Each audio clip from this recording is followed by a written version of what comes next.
Have you ever pondered why relationships can become so complicated, especially with exes?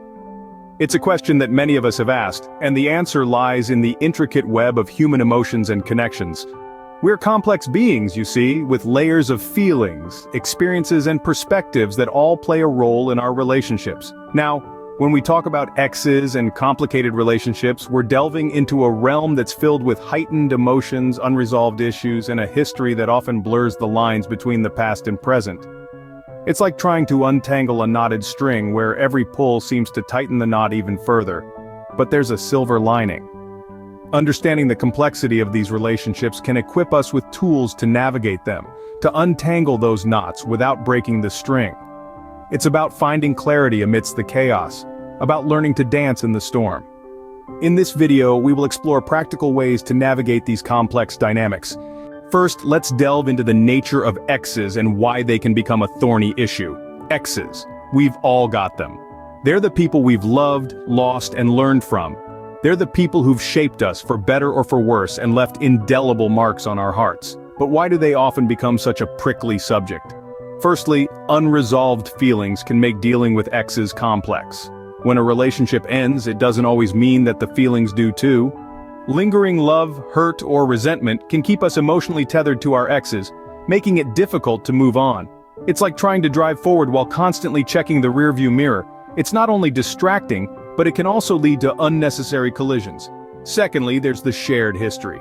You and your ex have spent a significant amount of time together. You've shared experiences, created memories, and built a life that was intertwined. This shared history can make it hard to separate the past from the present and the person from the memories. Then, there are the mutual friends. When you're in a relationship, your social circles often merge. Post-breakup, these mutual friends can become a minefield. Who gets invited to what event? Who gets to keep which friends? These questions can add an additional layer of complexity to an already complicated situation. Let's not forget about the digital world either. In this age of social media, our exes are just a click away. The constant digital reminders of their existence can make it challenging to create the emotional distance necessary for healing. Understanding these aspects is essential in navigating the rocky terrain of dealing with exes. It's not about demonizing them or living in the past, it's about understanding the emotional, social, and digital ties that can keep us bound to them.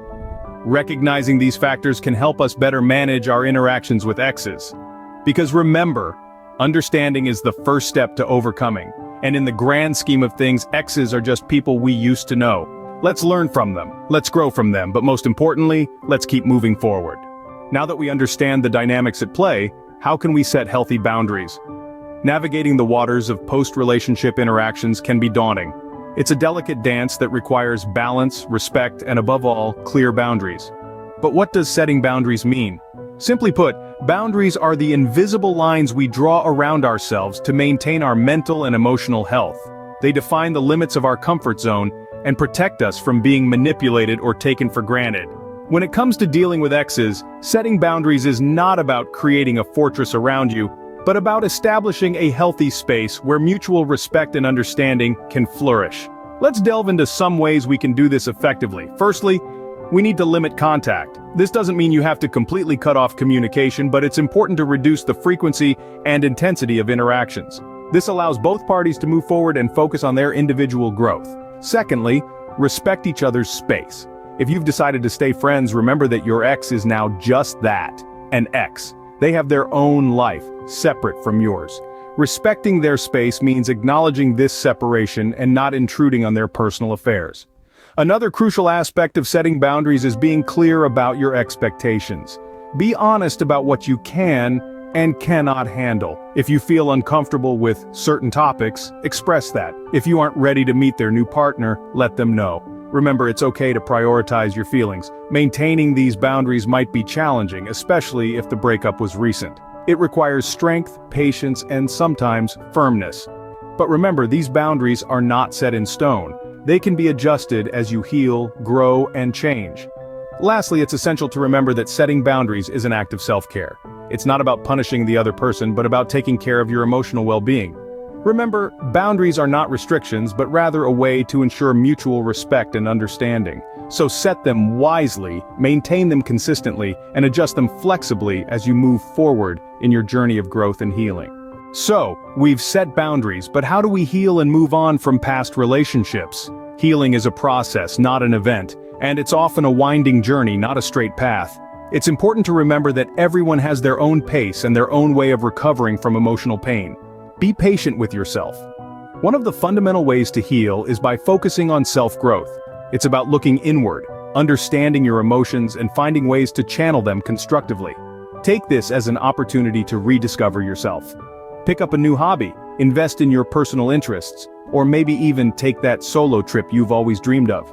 Seeking support is another crucial part of the healing process. You don't have to go through this alone. Reach out to friends and family, or consider seeking professional help like a therapist or a counselor. They can provide you with tools and techniques to navigate through your feelings in a healthy way. Practicing forgiveness is also key, but remember, forgiveness is not about the other person. It's about freeing yourself from the burden of bitterness and resentment. You don't have to forget what happened, but forgiving allows you to move forward without being anchored to the past. Try to cultivate a positive mindset. It's easy to dwell on the negative, but shifting your focus to the brighter side of things can make a significant difference. Acknowledge the good times you had, the lessons you learned, and the person you've become as a result of the relationship. Finally, make peace with the past. Accept that the relationship is over, and appreciate it for what it was. It's okay to feel sad, it's okay to grieve. But remember, it's also okay to let go. Healing and moving on doesn't mean the memories will fade. But it does mean that those memories won't control your present or your future. They'll become a part of your story, a part of who you are without defining you. Moving on is not forgetting, but rather learning from the past and growing from it. But what if the relationship is still ongoing but has become complicated? We've all been there, haven't we? The once smooth sailing relationship suddenly feels like a stormy sea. But fear not, there are ways to navigate these turbulent waters. First and foremost, it all starts with open communication. It's like the compass to your ship, guiding you through the storm. If something bothers you, express it. If you're feeling neglected, voice it.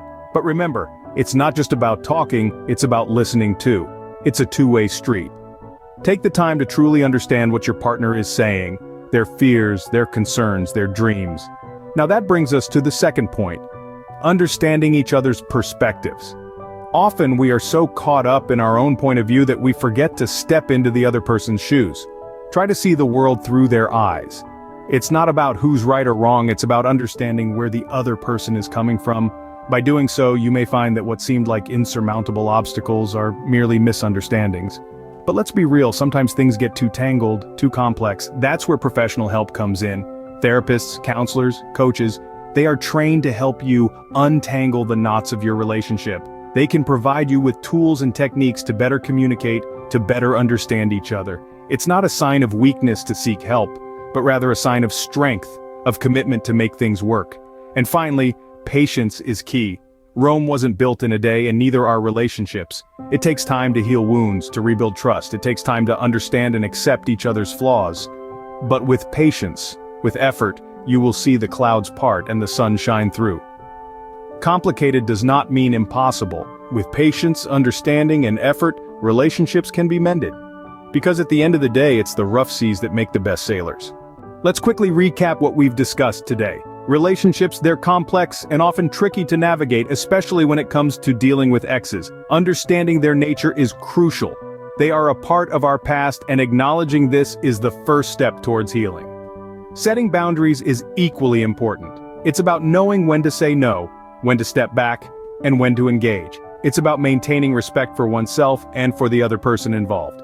Then comes the healing and moving on process. This is a journey that is unique to each one of us. It's about accepting the past, learning from it, and then moving forward with newfound wisdom. Finally, managing complicated relationships. It's about balance, understanding, and patience. It's about navigating the intricacies of human emotions and connections. Remember, every relationship, past or present, is a chance for growth and self-discovery. It's all about how we choose to navigate these journeys.